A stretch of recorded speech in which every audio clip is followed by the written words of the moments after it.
All right, we're on it. Okay. It's my privilege today to talk about one of my favorite players.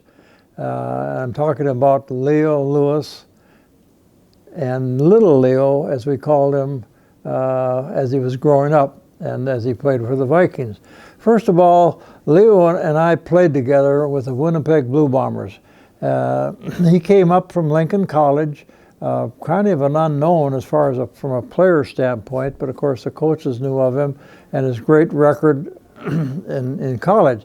Came to Winnipeg and played most of his first year, but he had a severe injury. He hurt his ankle, and as you know, ankles have got a lot of bones in them. And the operation, they sent me a picture of the operation. He had a great big scar where they'd operate on his ankle. I'd never seen that before. And the next year, I became the coach of the Bombers. Leo called me and wanted to come back. And I was very concerned about his ankle injury because ankles don't heal that well, even sprained ankles sometimes.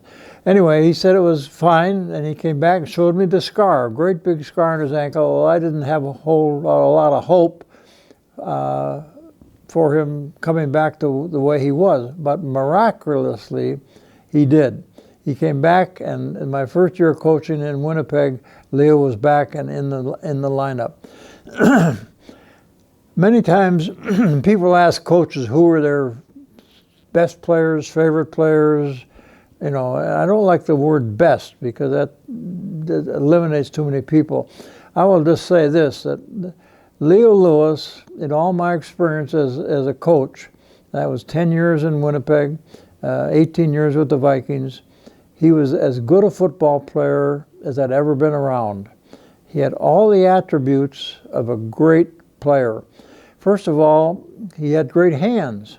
He had the hands of a receiver, soft hands, could catch anything, anywhere, anytime. And then an unknown quantity that he was great at picking up blitzes.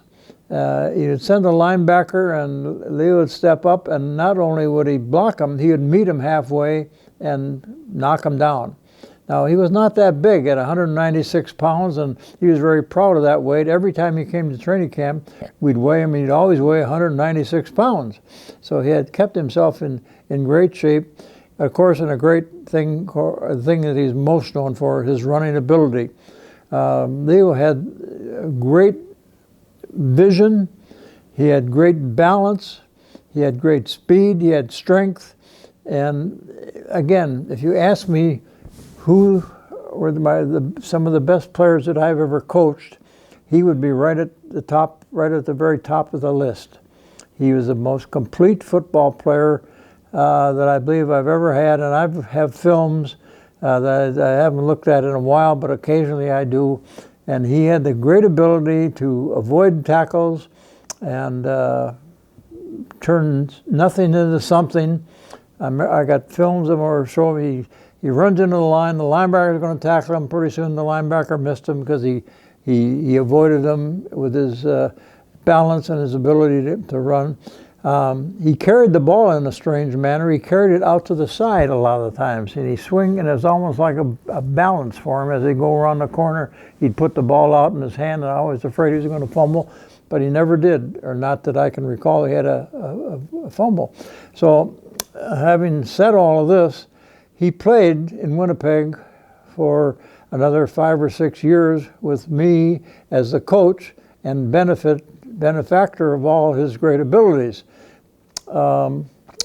He was a great kickoff return person. He led the league in kickoff returns, and he was one of our leading rushers and receivers, and all around great football player. And if we'd have wanted him on defense, I'm sure he could have played there. Now, he brought along with him a great family. Doris, his wife, was a great part of our organization. And then they had what we call Little Leo. And that was his son, Leo Jr., but I never called him that. I always called him Little Leo. And he grew up in Winnipeg, and watched him grow. And as time went on and I came to the Vikings, lo and behold, here was Little Leo available to us. So he played for for the Vikings with me, and I can only remember.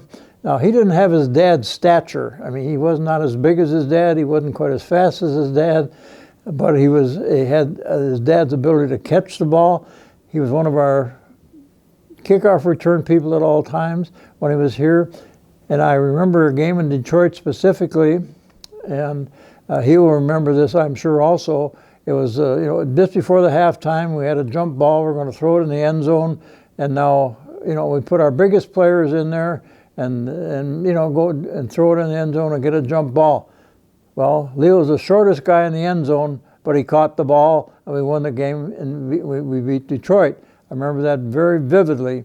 So he carried a lot of his father's genes with him on the football field, and was a very deserving member of the Vikings for many years, and still has worked for the Vikings, is still available to the Vikings at any time, and always happy to see him. Now, there comes a time when all of our careers are over. You never know when it's going to be, but it happens to all players. Unfortunately, we're not like, treasurer, vice president, president of a company, and for 60 years, your time comes where you're out of football. After watching Leo play, big Leo now, in Winnipeg, I came to the conclusion one year that, he wasn't what he was, and he was taking a lot of hits. And where he'd go into the line and never got hit square, he always had bounced and twisted and turned, and never really took a solid hit, even on the kickoff returns. After observing all this, I finally determined that maybe his time had come, because he was now getting hit pretty hard when he carried the ball. When he caught the ball and returned the kickoffs, he was taking a lot of punishment. So after I called Doris in, his wife, and we sat down, and I said, I want you to look at some films. Leo, here's 2 or 3 years ago, and here's this year.